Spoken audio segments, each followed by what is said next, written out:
Namaste, everybody. Namaste. Welcome to Dave, our cool great, group. great to have you. Great to have you on online again, on board again. Really grateful for all of your wisdom, all of your knowledge, all of your generosity in sharing so much of the yoga tradition with us over the years. What's it been like? Half century already, and you're just getting started. Yeah, that's how it feels. When I first came back from India, I realized I couldn't live in the Western Hemisphere of North America. So I went to live in Guatemala, as you know, and hung out there for years. Actually, I'd visit Canada in the summertime. In Guatemala, I was teaching Ekadasi and breathing techniques, and then we were occasionally doing something psychedelic after the Ekadasi or something. But it was turned on people who were curious about expanding consciousness, people who had also stepped through the psychedelic revolution of the 60s and knew there was a greater purpose in life, etc. And then I went eventually years later went back and started teaching in Canada, and I was totally disillusioned Yeah, by teaching people postures and classes, and they didn't want to hear anything about Om or anything beyond. So it kind of downplayed my yoga teaching, and I didn't do that much. I kept on practicing and researching and doing all these other things. But the teaching of it was minimalized, and this is where I'm criticizing Yoga Alliance for keeping it at that level of fitness. And I'm saying, hey, blow this up. It's a different thing. And as we get to talking about mm, the chakras and Kundalini and stuff, you say, well, there's such a whole lot more to this. It's a grand education, actually, the same as a master's degree in university or something. And you need to work at it and study and do the practices. In yoga, it's not an intellectual study. There's that whole side of it, which I was spinning with for years, actually, after India, processing all these chakras and drawing mandalas. And the information was coming to me as I was doing these mandalas, an amazing way of learning. But then there's the whole practical side that makes you feel the experience and you feel the energy of the chakras. That brings it into a whole different dimension.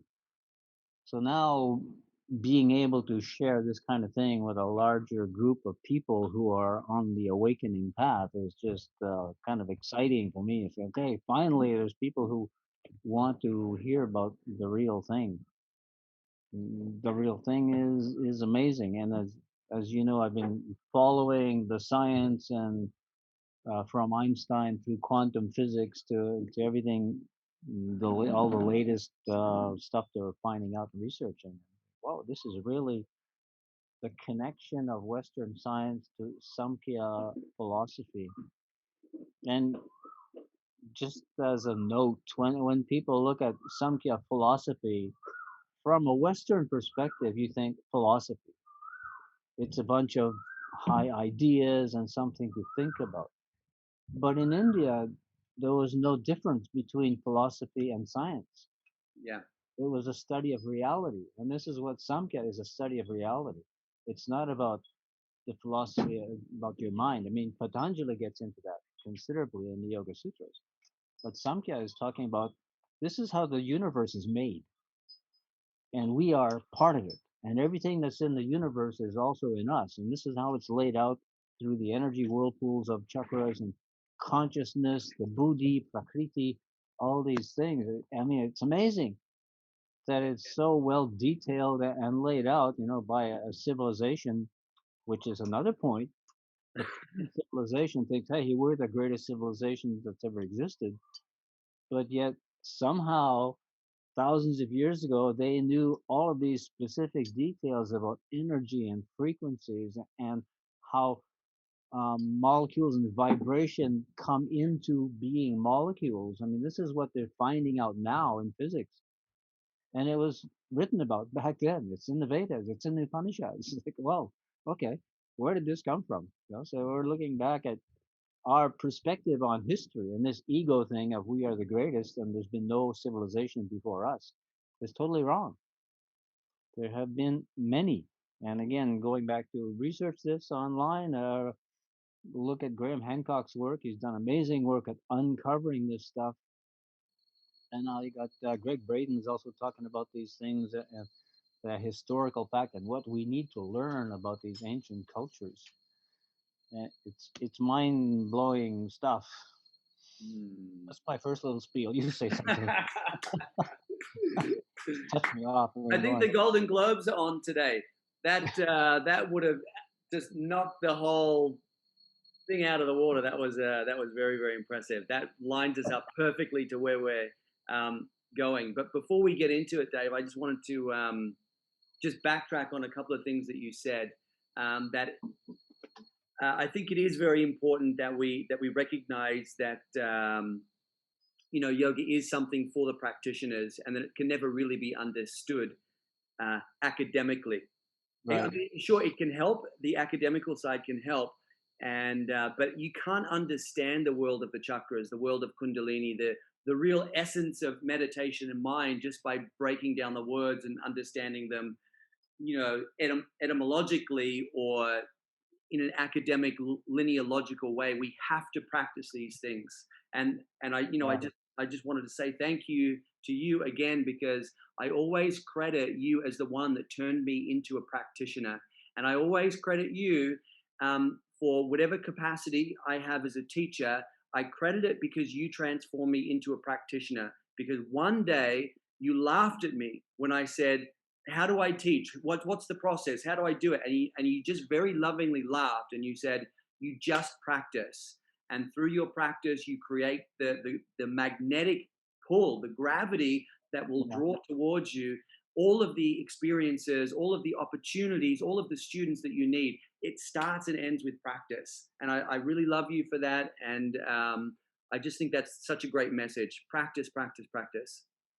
Totally. And that's my life. Like I started this at age 21, and I was blown away by it, fascinated by the thing that drew me into it was higher states of consciousness, which I learned to create at Ananda Ashram in the first couple of years, and then just kept on practicing because what else are you gonna do when you've got the free drugs? So you just Exactly. learn to breathe, and every day you tune yourself up, and you come to the state of consciousness where everything's cool, everything's beautiful, and then the side effect is, hey, I'm healthy. I am so healthy that I never need to think or worry about disease. And 50 years later, I say the same thing. Hey, forget about disease. It's just a mistaken identity.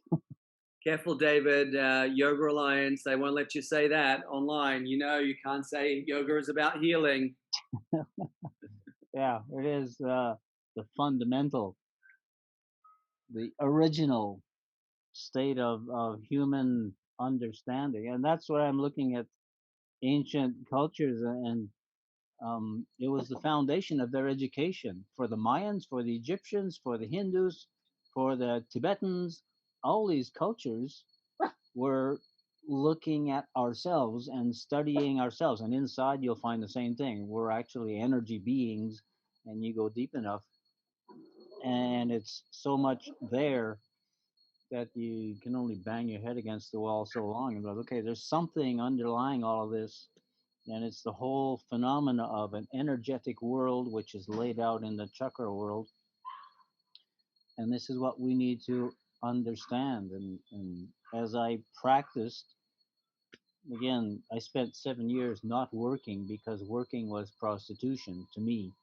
And I just wanted to practice yoga. So I lived in a mud hut in Guatemala, beautiful mud hut, actually, in totally in nature. It was $10 a month, and my girlfriend at the time was paying for it because I didn't have any money. That was no problem.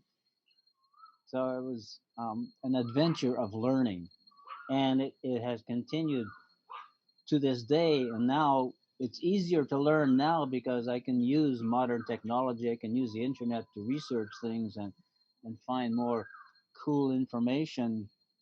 And I'm still really science oriented.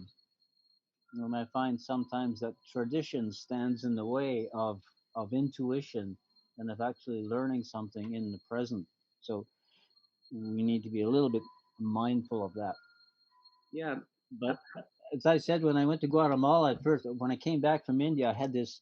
My brother said you feel like you have an encyclopedia on top of your head, and you're trying to sort that out, which I was because I had gained so much information, but it hadn't been processed, and I hadn't done enough practice to really integrate it all. So the years in Guatemala provided me with that, and then everything becomes so real when you have this experience of the chakras and the energy fields and how thought creates emotion and how energy creates thought, creates emotion, creates matter, and creates our chemistry, etc.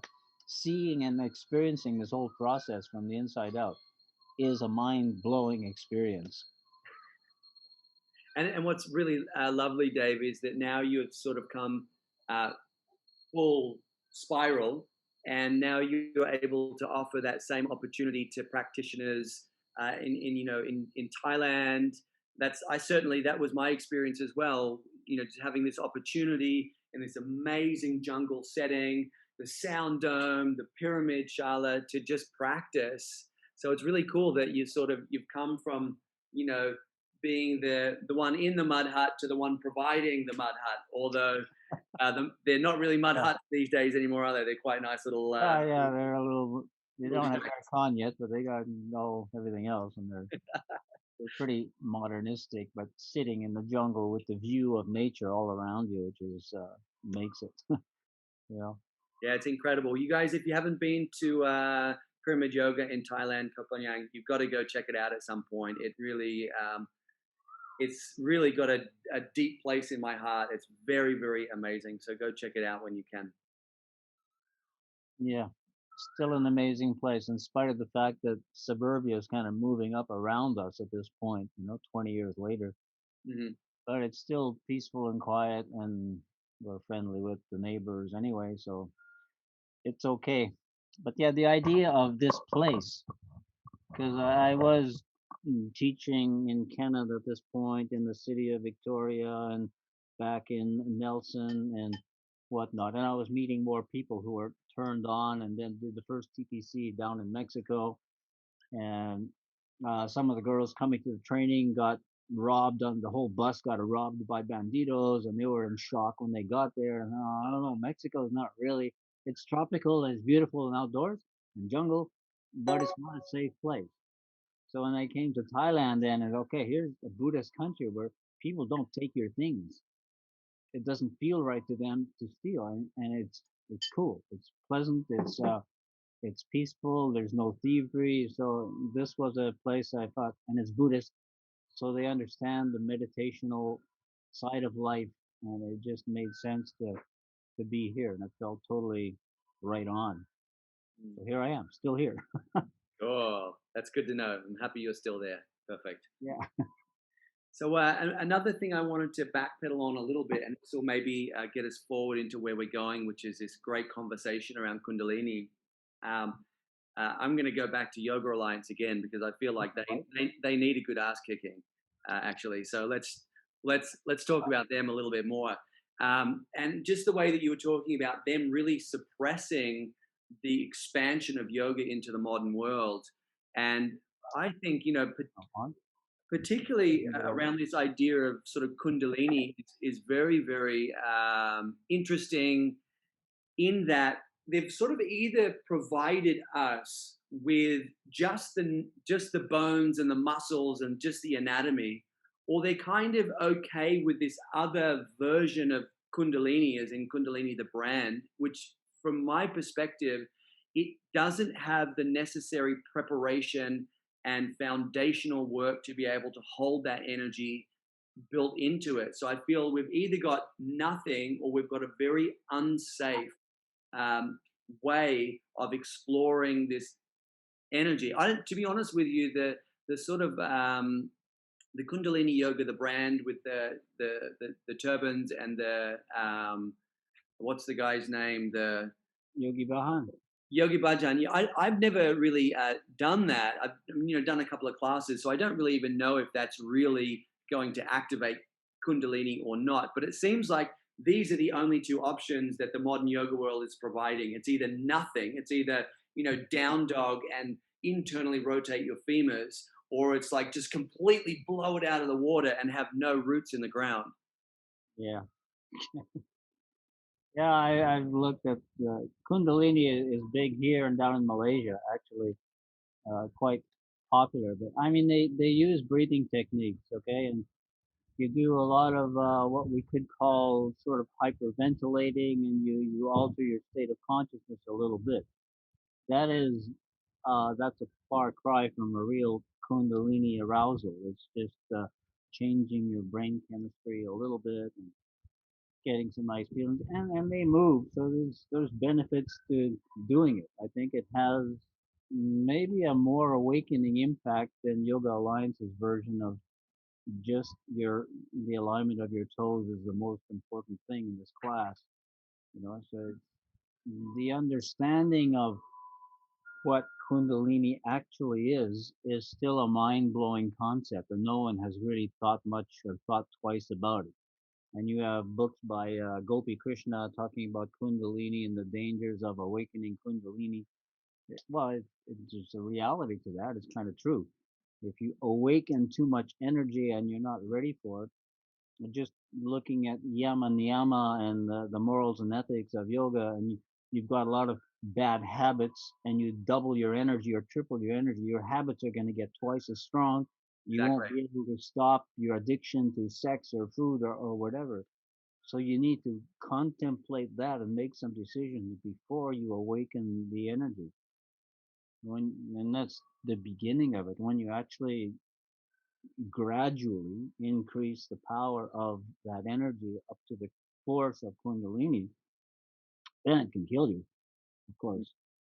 So the dangers are a reality, but people don't understand why is there danger and what is this? What is Kundalini anyway?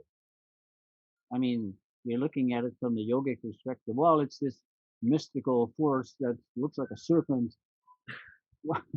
Yeah, well, we can say that, but the ancient cultures, they all use a serpent to represent energy because energy moves in waves, and we could see a serpent moves in waves. So the parallel was drawn in a symbolic sense, but the reality of it is it's fundamentally a picture of energy. And then you're talking about Kundalini as a coiled serpent. What exactly is that? Okay, so now we bring in quantum physics, and we're talking about reality is actually made of waves of possibility, and a wave is a two-dimensional picture of a spiral, actually. So electromagnetic spirals are what everything is made of, including our atoms and molecules. Um, and in these atoms and molecules, if you go inside them, it's still just vibrating energy. So you're getting into the essence of what is it exactly. And in the ancient texts, they talk about everything is actually made of sound. Well, Mm. sound is the vibration. It's the sound of that vibrating energy. So this is what we're made of.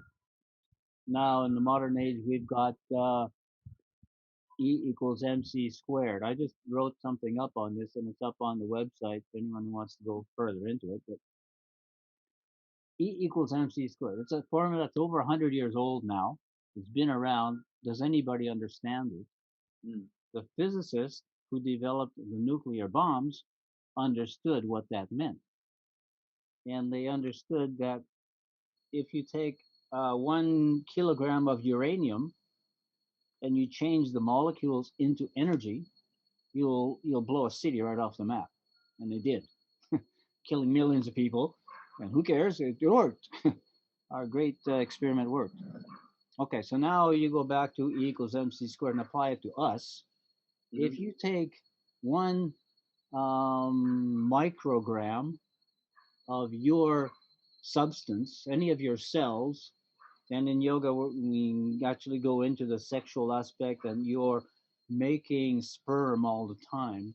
Now, what if you unravel the molecules of the sperm and turn it back into energy? 1 microgram of your sperm would turn into enough power to power your house for 25,000 years. This is an actual mathematical calculation of how it works.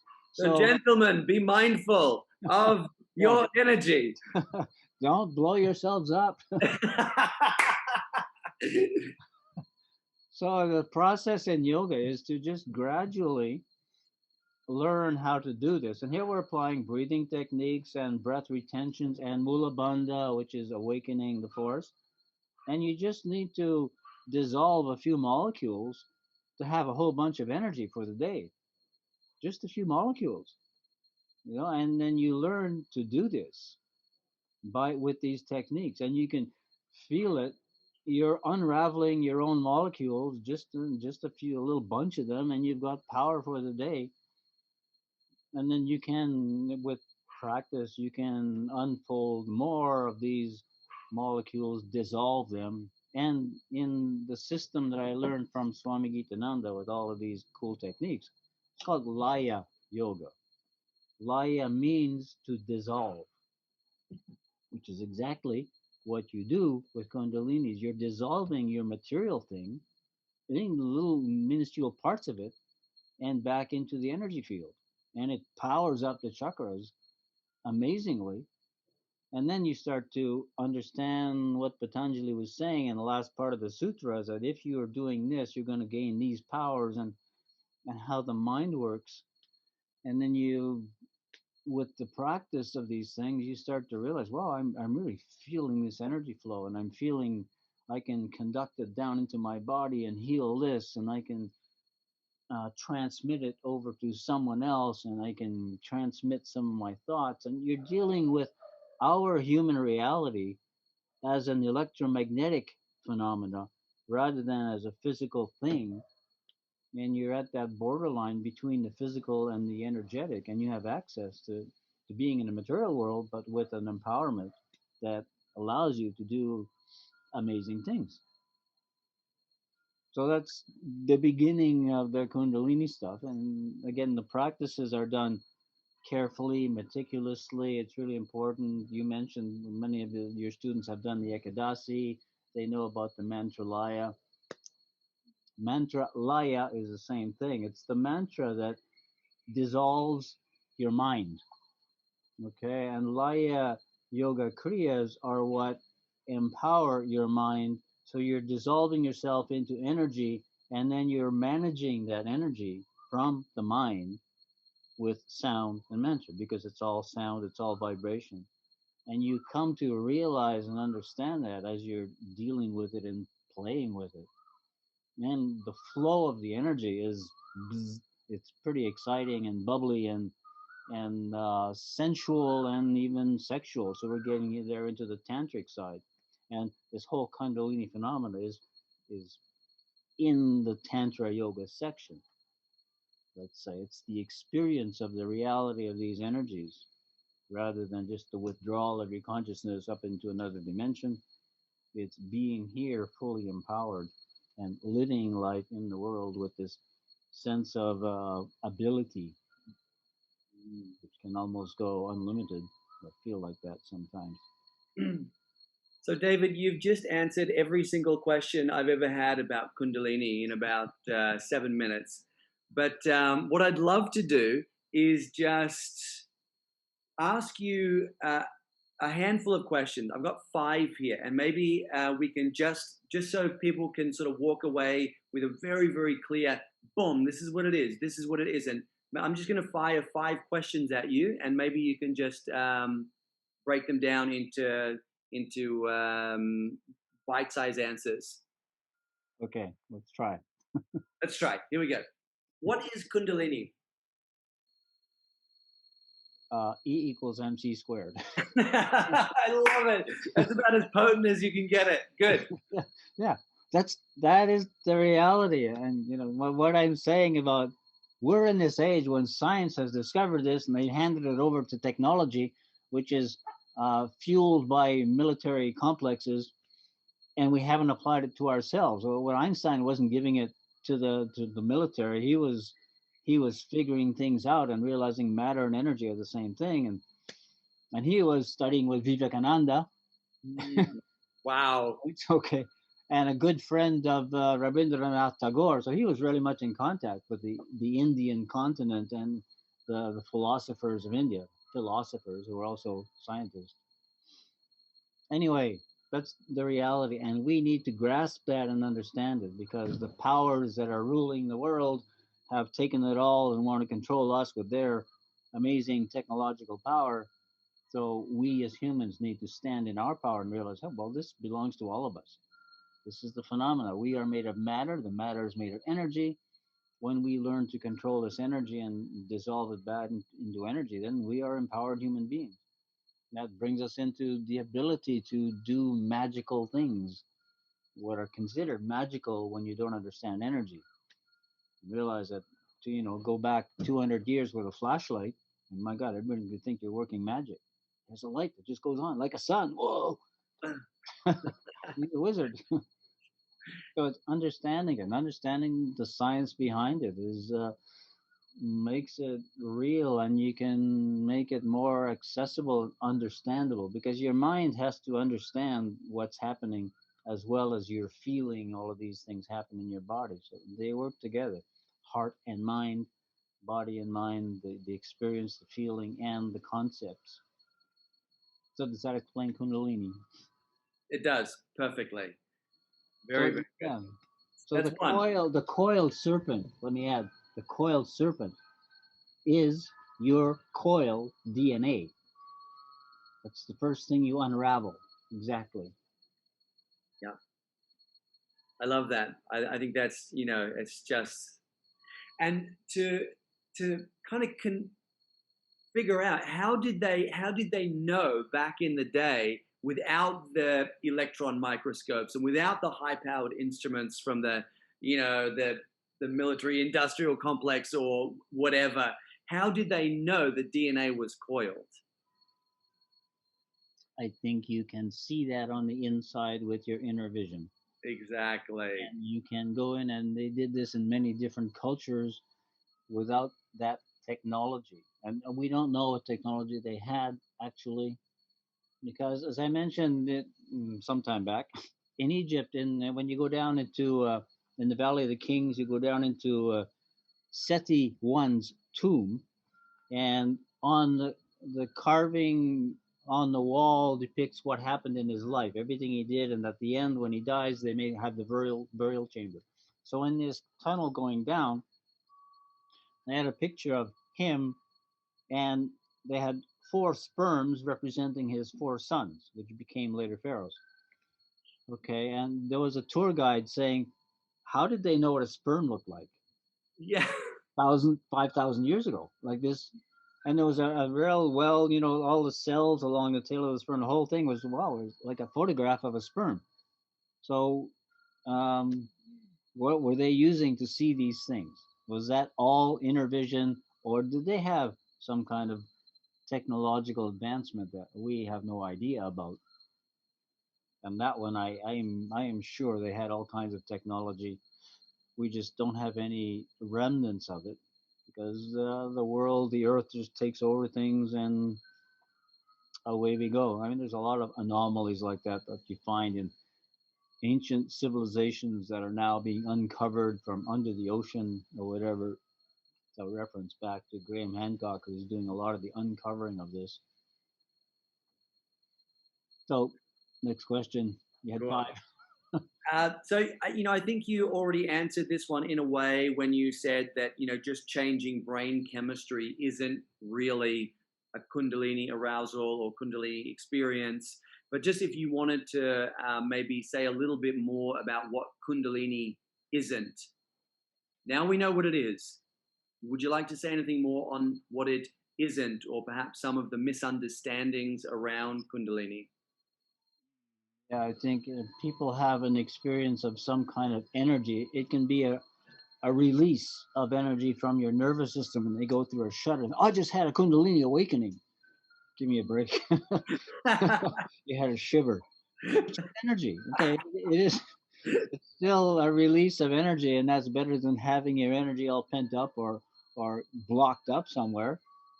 But it's not really the awakening of Kundalini. This is a whole divine phenomena, the awakening of the force that brings you into the magical realms of wizardry and angels and whatnot. Not devils, hopefully. Right? Cool. Okay. Yes. And Uh, then people have some kind of a energy release that becomes problematic. It creates a pain somewhere. And then Gopi Krishna, in his book on the dangers of Kundalini, mentions many of these things. We're just talking about energy unblockages and releases. This is not a certified arousal of Kundalini.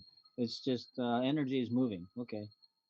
Kundalini is something quite different. And the preparation for Kundalini is everything we do, and there's a lot of pranayama techniques one after the other that clear the whole nervous system so that energy can flow better until you can start to dissolve some of your molecules and increase the power, which is always done with benevolent intent to help humanity, to help others, to heal, to better society. And now we need to wake it up to recreate a new society because the old one is crumbling. And the power mongers who made the war machines are all trying to hang on to their power. It's not going to work. They're yeah. doomed to failure.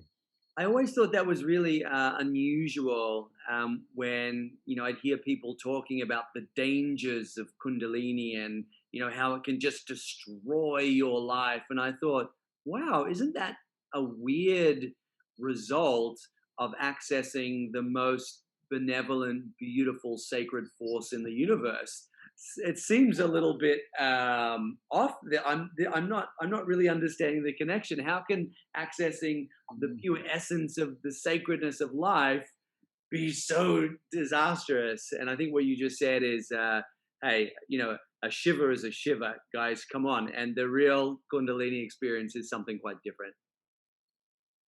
Yeah, so the preparation is really fundamental. And like the ekadasi and whatnot, you do need to clear out your mind before you even begin empowering yourself at all. Before you start grabbing kundalini by the tail, you look at what's in your mind and going into the present stage of the world with everyone worried and in fear of this invisible little microscopic thing called a virus. uh, it's totally ridiculous. But if you have this fear in your mind, then you have the possibility in your mind. Your mind is open to it. And when you start bringing up your energy and it goes to that fear, the fear gets bigger. And if you're understanding quantum physics, um, what they are realizing is uh, you are influencing your own subatomic particles all the time, actually.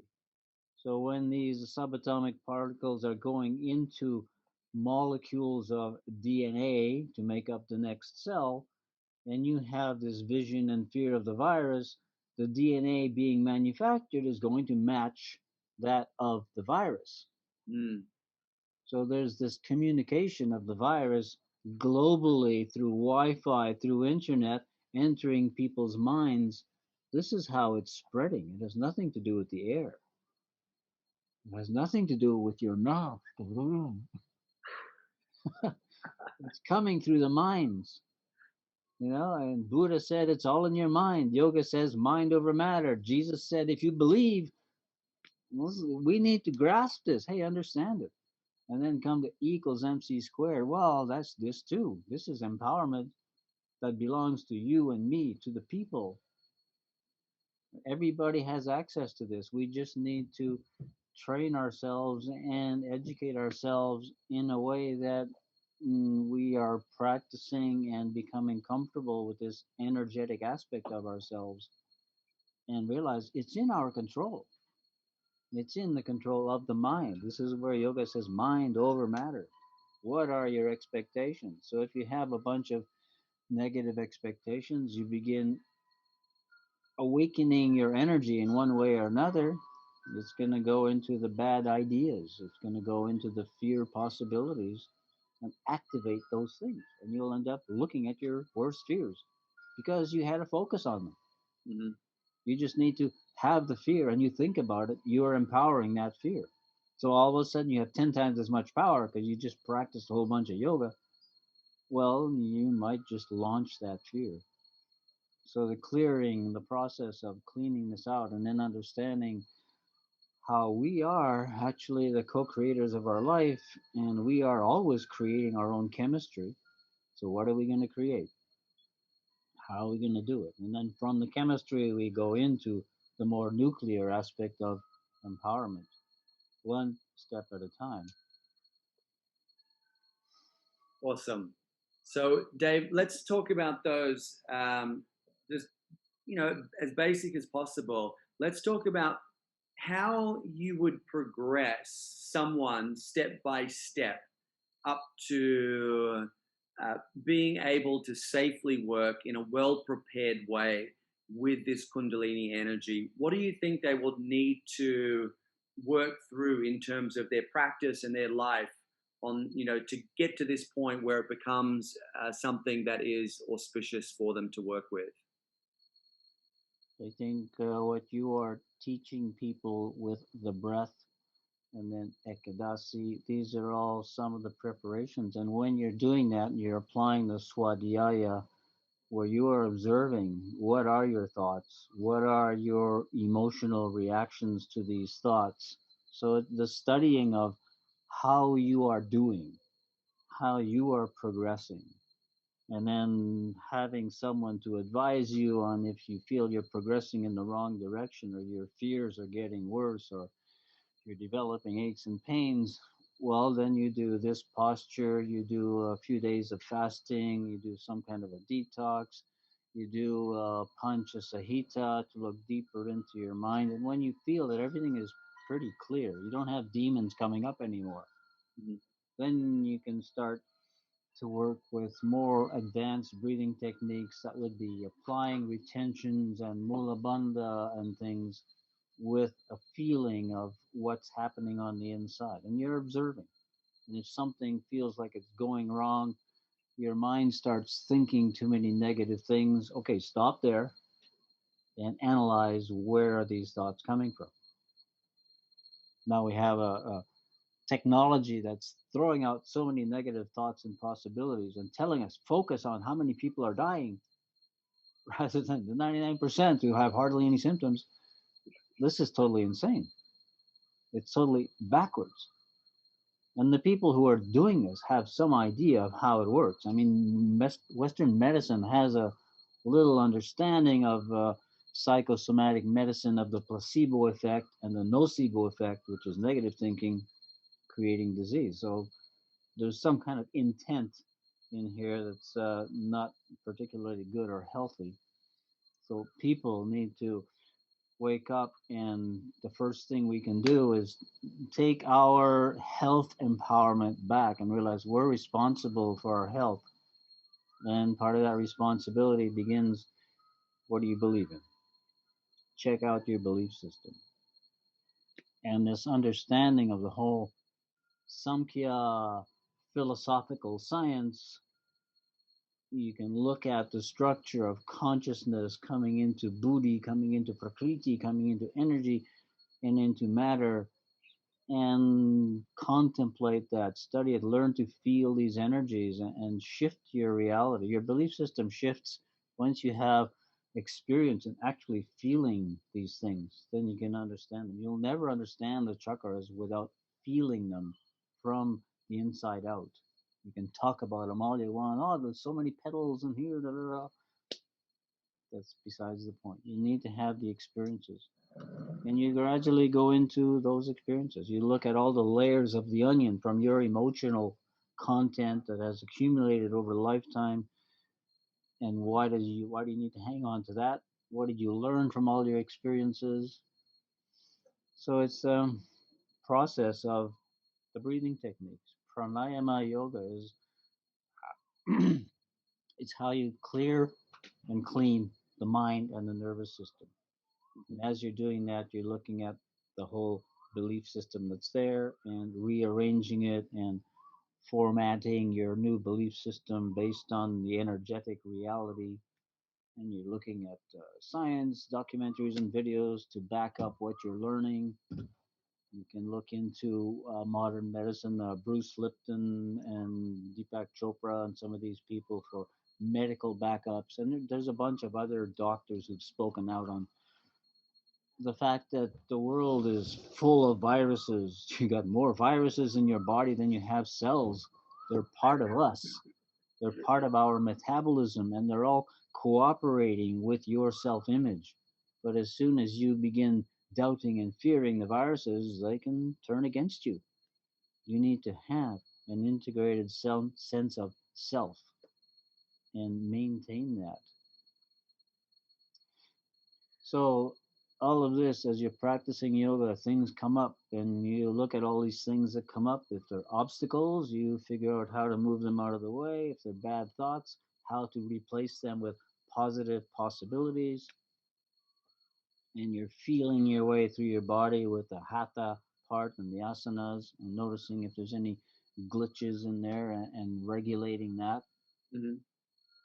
So, this is all part of the preparation and the practice. And then I mean, even working with the bandhas and the mula bandha, which is kind of an awakening force, going from just holding it to working with it as a pulsation, which brings it into the vibration field, and that is more awakening. But you feel your way through it, and if anything doesn't feel right, stop, and you can talk to us about it or something, and see how things are going for you. In some ways, it's unknown territory for a lot of people. So is quantum physics for a lot of people. And it's been around for 150 years almost, and people are still not getting it. It's the revolution of the age. It's the same thing as when someone announced that the world wasn't flat, it was round. No one believed them for the first 100 years. No, no, no, I can see that it's flat, you know. What our senses can see is not the energy world, and the reality we're made of is the energy world. Cool. All right. So, Dave, I got one more question.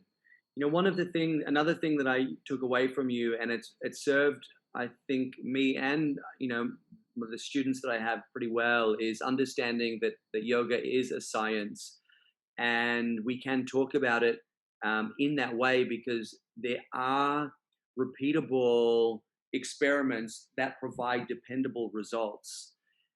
So, in that spirit, how can we determine whether we are effectively arousing or activating Kundalini? Are we going to see that in practice benchmarks, or are we going to see it more in the way that our life unfolds off the mat? How do we measure our awakening process?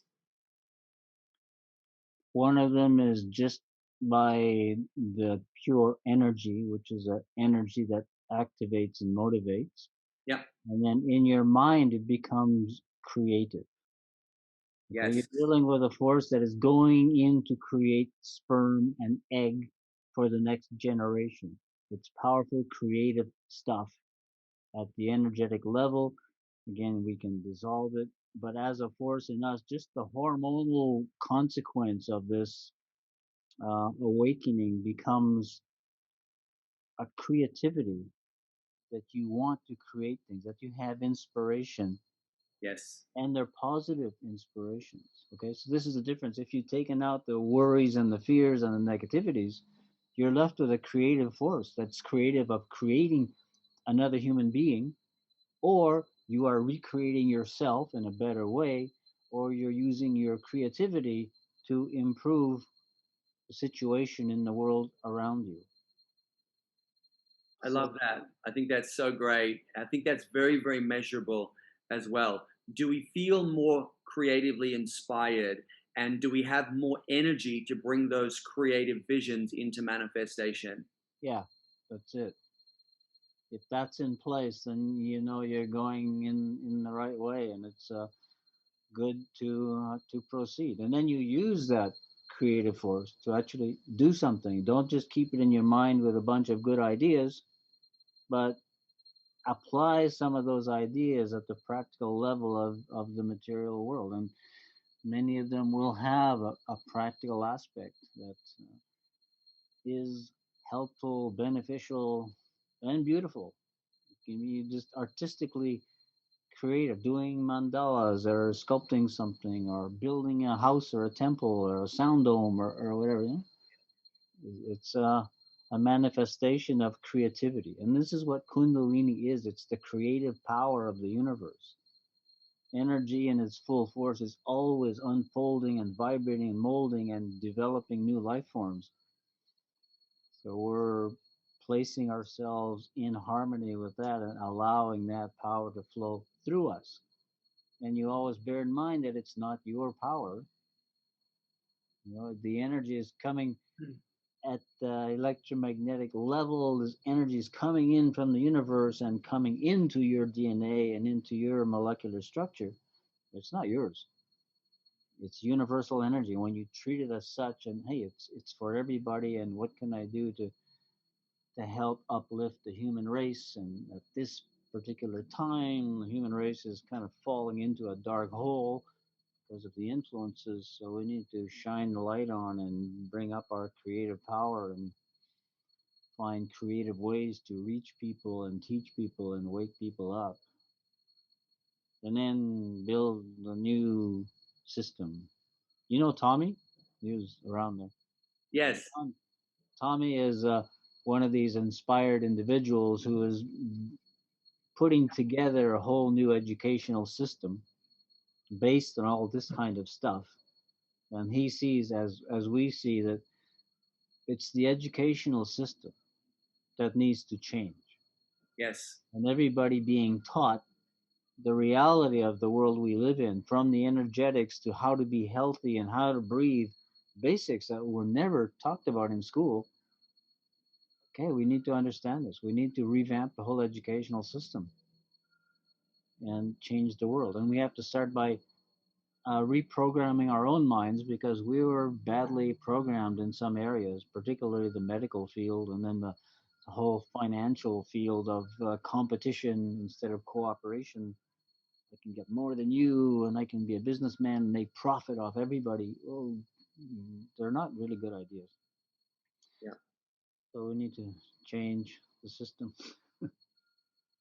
Amazing. And that starts with practice, Yeah, right? practice makes it all real. Exactly. So Yeah.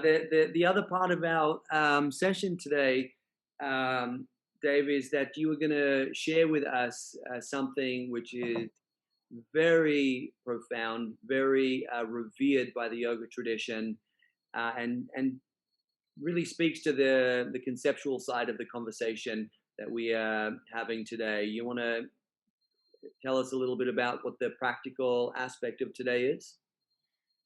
Well, I'm going to explain in a little more detail the science of how energy works to come into matter and back out of matter in Kundalini idea, and show some pictures from science of electromagnetic waves and things, and compare that to different phenomena from ancient traditions, and so that we can have an understanding that they're all saying the same thing, from the ancient traditions and Kundalini to modern science and nuclear warfare. The Yeah. whole idea of um, human empowerment so that we can take the power that is within us. Remember what I said about the microgram of sperm is enough to power my house with aircon and fridges and everything for 25,000 years. It's So insane. if I'm 100 and if I'm 70 kilos of energy converted in a little bit into power, it's immensely empowering. So we all have this ability to do this, and we start off gradually doing it. And we need to understand that it is a possibility. This is modern science. It's not the outdated science that medicine is still teaching with atoms and molecules of chemicals to try and influence our being. We manufacture our own atoms and molecules. We are in charge of our brain chemistry. And we begin by this responsibility of practicing these things, regulating our own chemistry in the body, the hormones, in the mind, all the neuropeptides, and from there we clean things out and begin developing more flow. We have more creative energy to proceed into the future of humanity in a very positive way that is living in harmony with nature and not paving it all to make parking lots for all our machinery. We've made too many mistakes. We need to back off. So I can just run through a bunch of slides and pictures and explain them as we go along. Cool. That'd be great. Then we'll end with a primary practice of Alaya Yoga Kriya, which is a grounding safety practice before you begin too much of the activating stuff. That'd be amazing. All right, let's do it. Perfect. Okay, let's see how I set this up. Haven't done this so far. So what are we doing? Screen, launch me, whiteboard, phone pad. Advanced. Okay. Yeah, PowerPoint. Can you still hear me? Okay. Yeah. Yep. Okay. We'll go into PowerPoint and then share. Okay, chakra presentations. I have to look at where I am here. Where did you put? Jackie, if you have any ideas here, any suggestions? Remember? Hang on a sec. Where's my libraries? Documents. PowerPoint. There should be Laya. Okay. Oh, look at that. Okay. Hey, nice. Got it. So there's we begin here where we have us sitting with all the chakras in place. And this is the reality which the ancient traditions have been saying, and in the modern yoga, the concept of the chakras is kind of disregarded. Sometimes people mention it. I've heard some brilliant and famous hatha yoga teachers in America, very famous teachers, saying, well, chakras, even if there is such a thing, it's not that important because they're so focused on the material. So we need to look at this chakra world, and 1 of 18. Now here's a better view of the chakras, and you see the whole energy field around the human.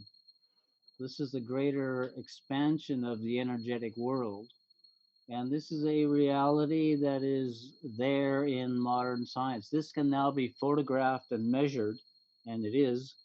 There's a place you can go online, the Heart Math Institute, which has been doing a lot of research on this and using the latest technology in this very positive way of looking into humans rather than designing a rocket to go land on Mars or something. So this is how it is. You can see can you see the mouse going up, the pointer? No. You can't. Okay, I can see it here, but I can't point out to things yet. Somebody can teach me how to do that. Anyway, up the spine, you see those same chakras as in the last picture, but now you have this force of energy coming all the way up through, and it creates this auric magnetic field around us. And this is the part where now we can measure this, and now we can tell how big it is. And you can see it's much wider than the human in this picture. It goes like 2 meters on each side of us. And if you bring in, you're working with these Laya Yoga Kriyas, you're bringing in more of this energy and growing that bigger. And that will influence people around you. Energetically, when you go near people, they feel this wave of something positive because someone positive have just walked by.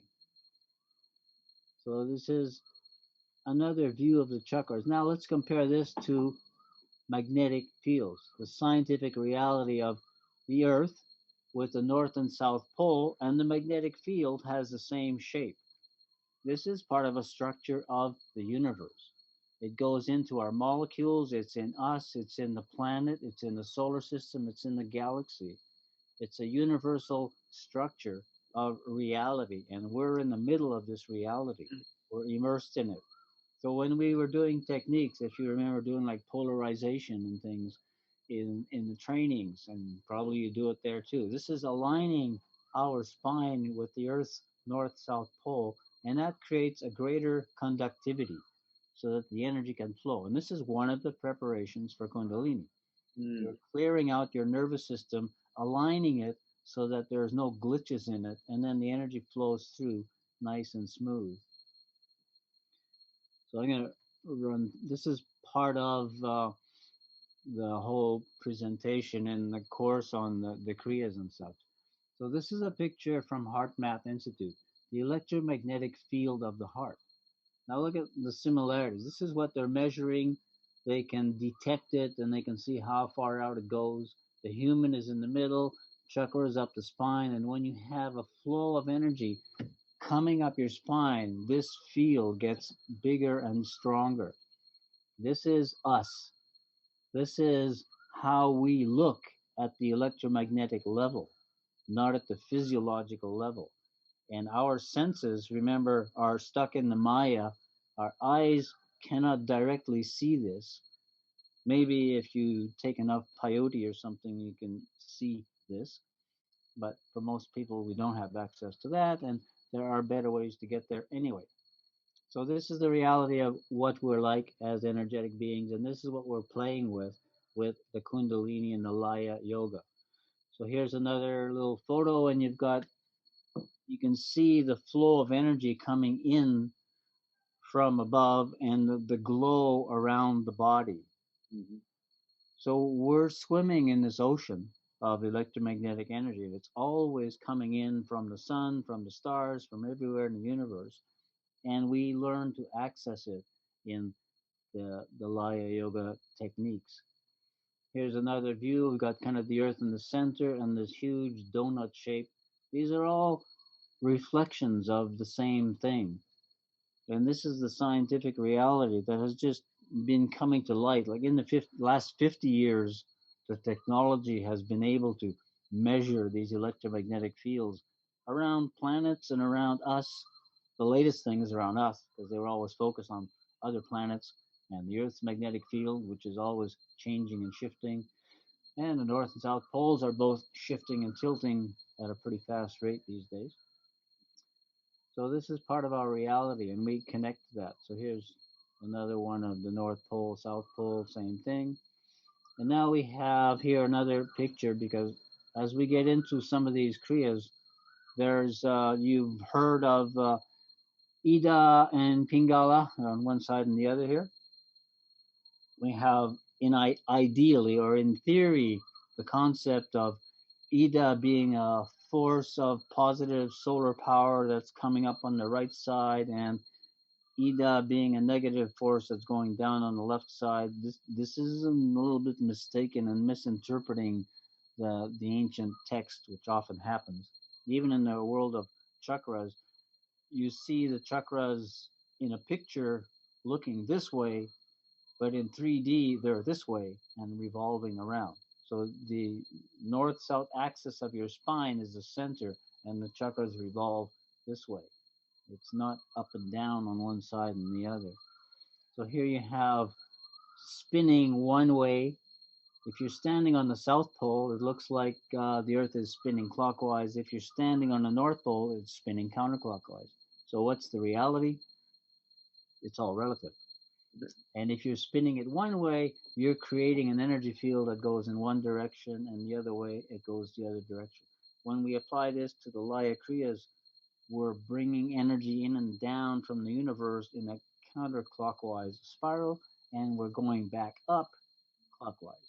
And this is another thing that's common in all the ancient traditions. So understanding the connection here between us, our electromagnetic field, and that of the planet. So here's another example. This is from a temple in Malaysia. It's a Chinese temple. And you can see the serpent here. In China, the serpent has the head of a dragon, but it's the body of a serpent.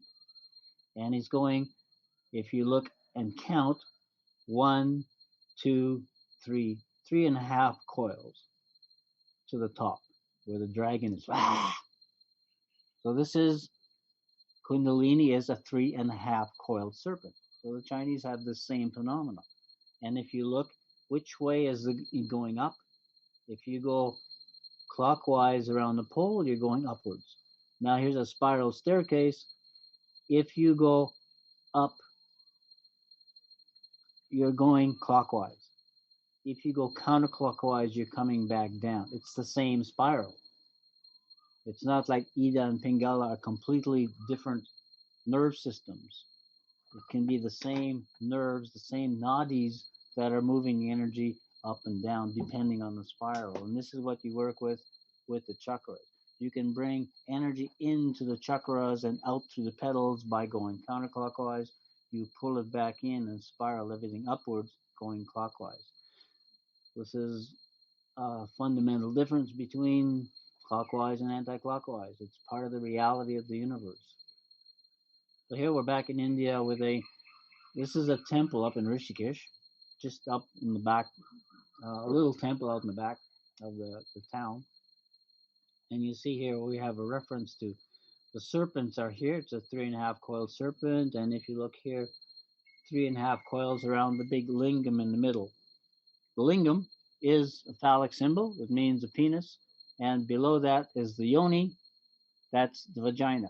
So in Hinduism, this relationship of the sexual components, masculine and feminine, come together and spark, and the spark creates life.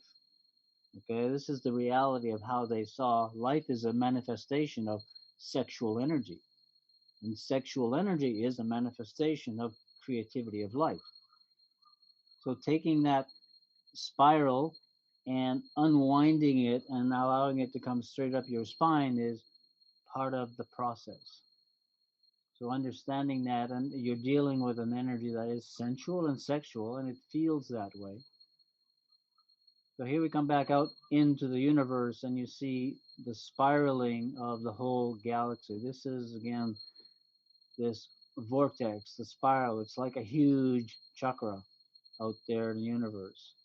And this particular spiral, it takes 1 day for the Earth to spin around once, and 1 year for the Earth to spin around the sun in the middle.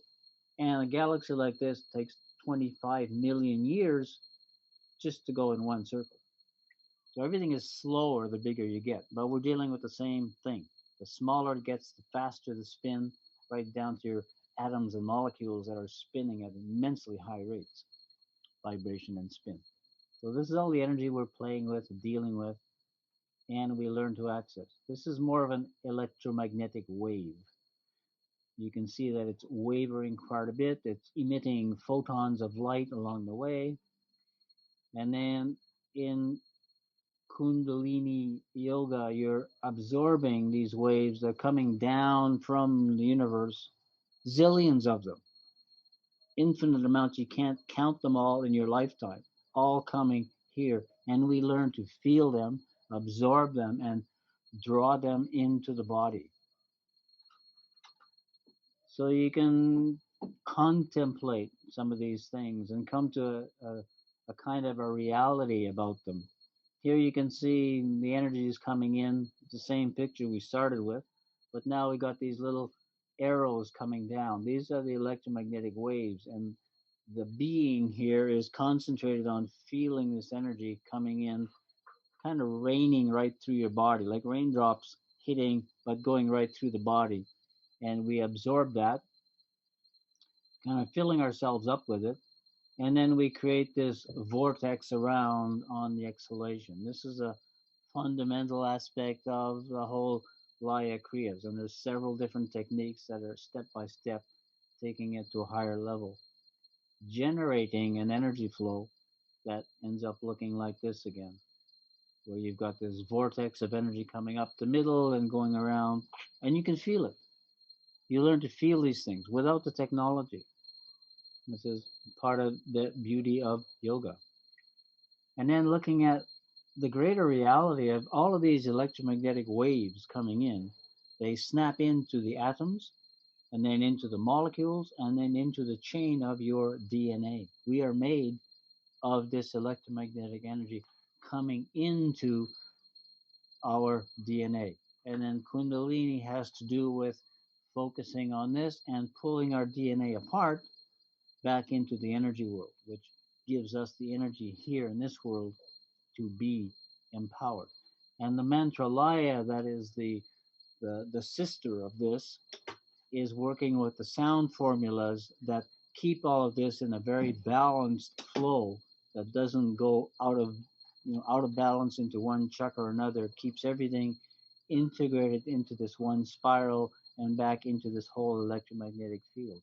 So one is a safety for the other. One is empowering and the other is the safety aspect. Now this is the last picture, and you can see there's a pyramid at the bottom, and the pyramid has been used in many cultures as a symbol of Kundalini also. The four triangles are the four petals of the first chakra, which open up into the four directions. And when you fold them up, they're all pointing in one direction, and that's up. So as a practice, we take in the breath and bring it out into one of these petals, and then on the exhalation, we pull it back in. The next breath, we go into the next direction and exhale, pull it back in. And then same to the back and to the left side. So we're going front, left, back, and right. Every breath going into one of these petals and pulling it back in. This is not creating a vortex or a spin, it's actually grounding us into the four petals of the first chakra. So I said this is the grounding and the safety starting point of the Laya Kriyas.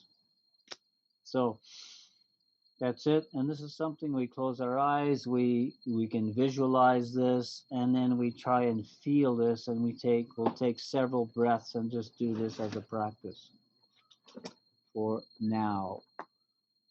Okay, how do I stop sharing this? Okay, stop share. Okay, we're back here. So got that with an understanding of everything is energy, and the more time you spend focusing on this and these techniques, the more real this all becomes. But if you're really busy in the outer world doing all these things and being a consumer, you might never get to feel these things. So the practice is really an important part. It makes it real. This was all maybe theoretical for you, but this is my reality. Okay? So let's take 2 minutes and just see if we can feel this energy flowing down to the front, down and to the right, down to the back, and down. And then every exhalation, we're pulling it in to the base of the spine with a little bit of application of Mula Bandha. Okay? 2 minutes.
Okay, that was 2 minutes already. So as a starting point, you would just do 2 or 3 minutes of this, and then increase day by day and see how you feel afterwards and see how the rest of your day is going. They are strong techniques, and the better your concentration, the less you're distracted by mental turmoil or fantasies, the more effective it is.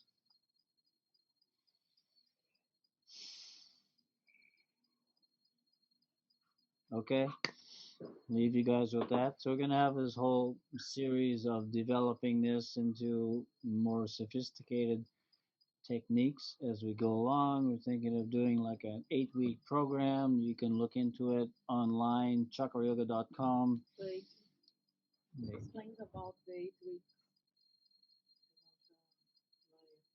Yeah, I mean, some of your students already know the mantra laya and stuff, so it's important to know those and balance out the power techniques with the mantras. So every week we'll work with one, and you practice them in between. Don't just wait for the next week.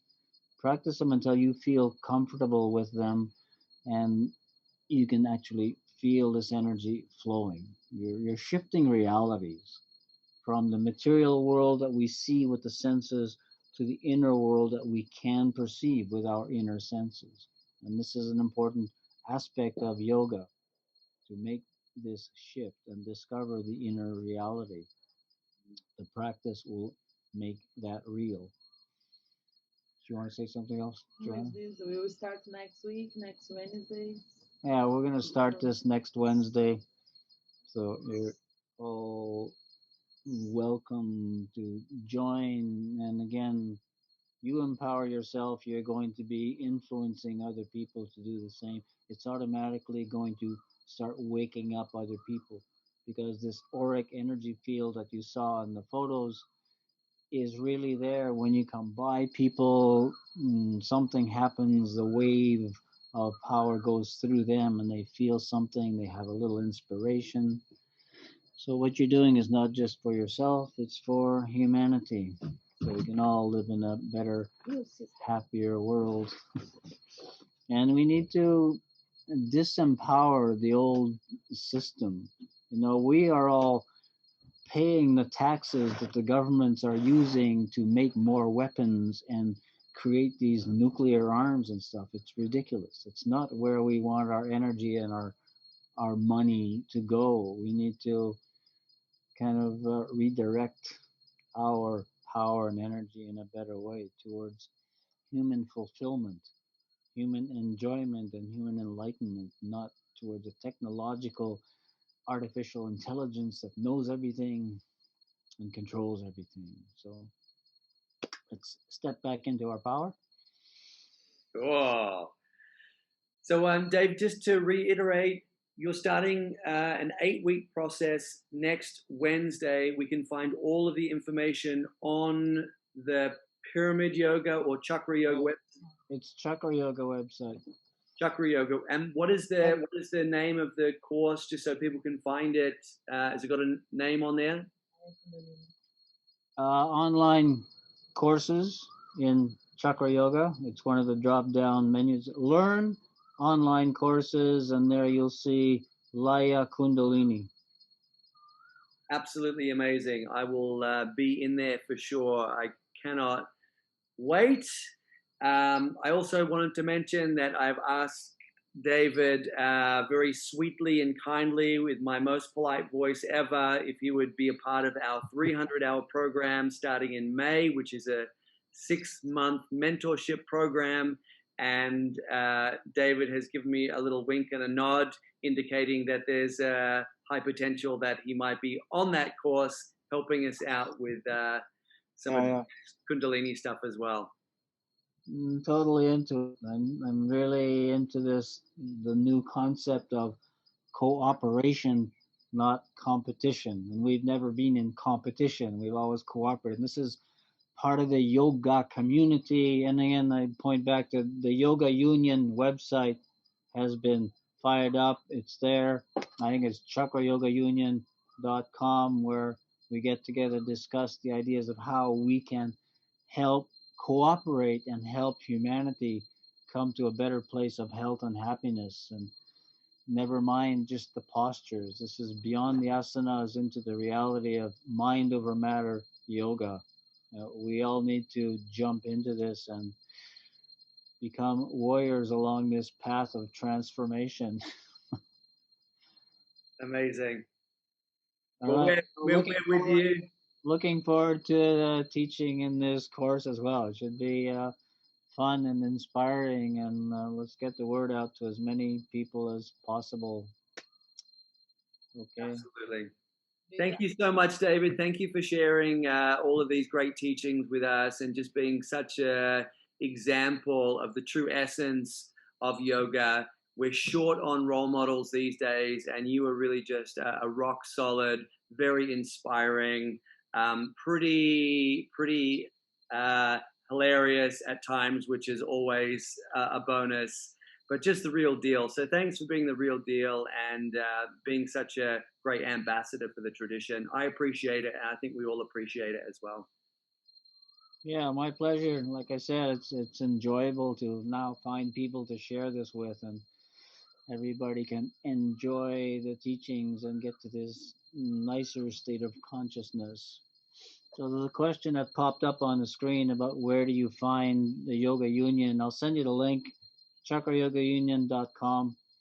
It will take you there, and then you can register. I'm putting in people's names, all people who've studied with me and know what real yoga is are part of it. It's like an alternative to Yoga Alliance, but more real with yoga. We can share stories, information, and contact points for everywhere around the world because we got chakra yoga teachers globally and all over the place at this point. So cooperation and harmony.